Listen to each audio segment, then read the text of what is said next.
I will never forget the moment that I received a phone call from Oprah Winfrey's people. That money is an idea backed by confidence. The more people you serve, the more value you add, the more problems that you solve for people, whether directly or indirectly, the more money you have. My friend, Cary Hokama, and the thing I like about him, he is a life coach, he's a teacher, he is an author, he also is a kingmaker. He believes in people's dreams and taking them to that next level. Let's give a big, big round of applause for him as he comes. Cary Hokama. Give him a big, big clap.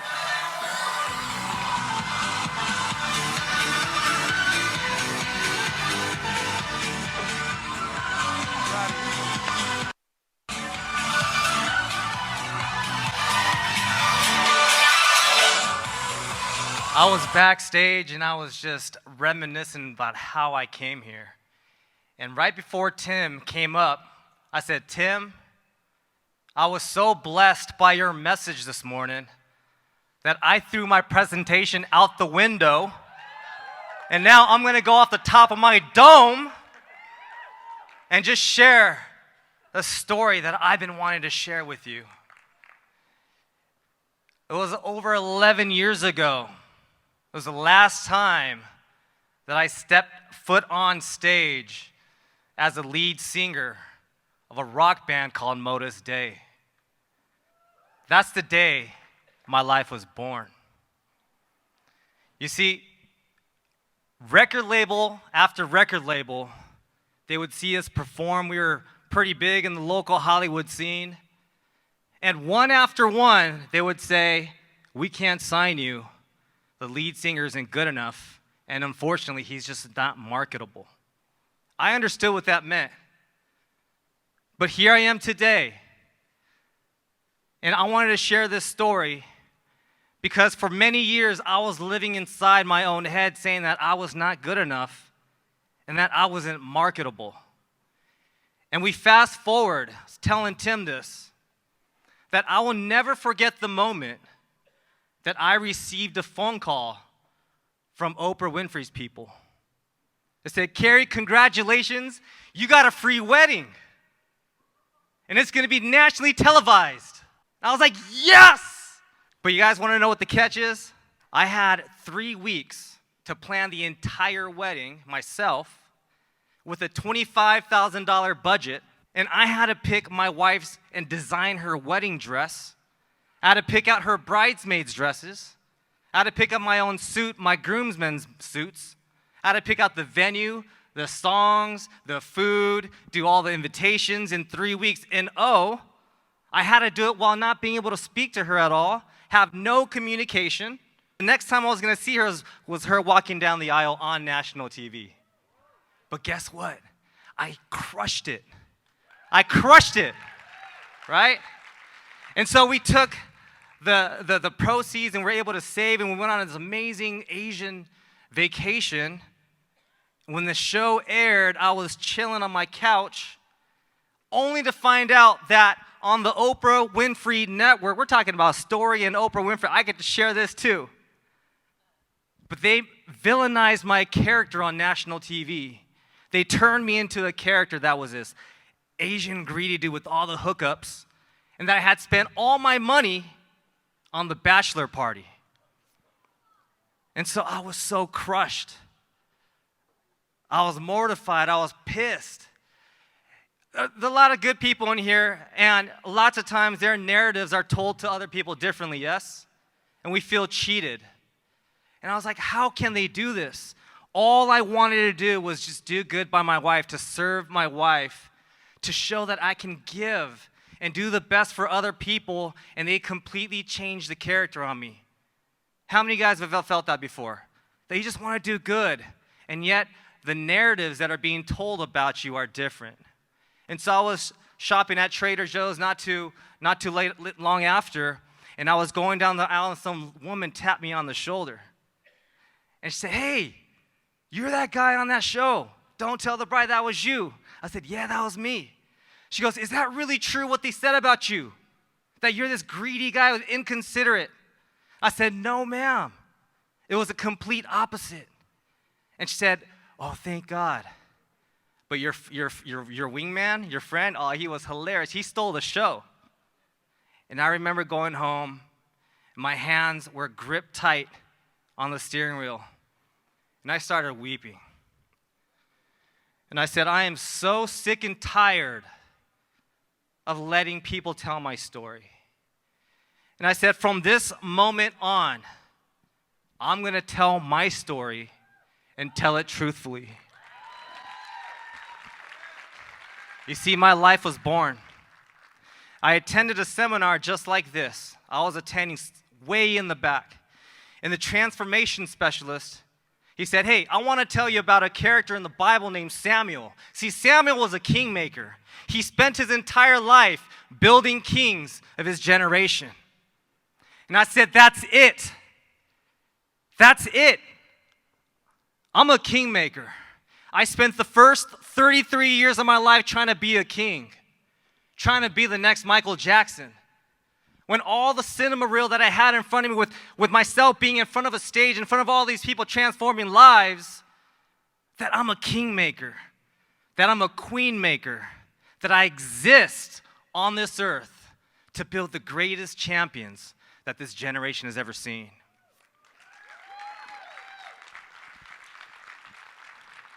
Seven years ago, when I made that declaration to be a kingmaker, I didn't know how I was going to earn money. I didn't know how I was going to be there. I didn't know how to create financial freedom, which is the ability to decide who, what, when, where, why, and how on my terms. And so my mentor told me, well, Cary, what is it that you want to make? What kind of money do you make? I said, I want to make $1 million a year.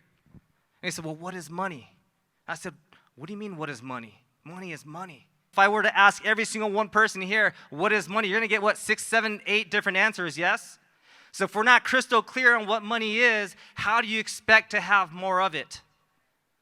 And so I wanted to share that money is an idea backed by confidence. The more people you serve, the more value you add, the more problems that you solve for people, whether directly or indirectly, the more money you have. See, you and I, we don't make money. Been hearing that all weekend, make money. Just the semantics alone in this conversation should change the relationship to money forever. We don't make money, you and I have money. Money is a byproduct of adding value.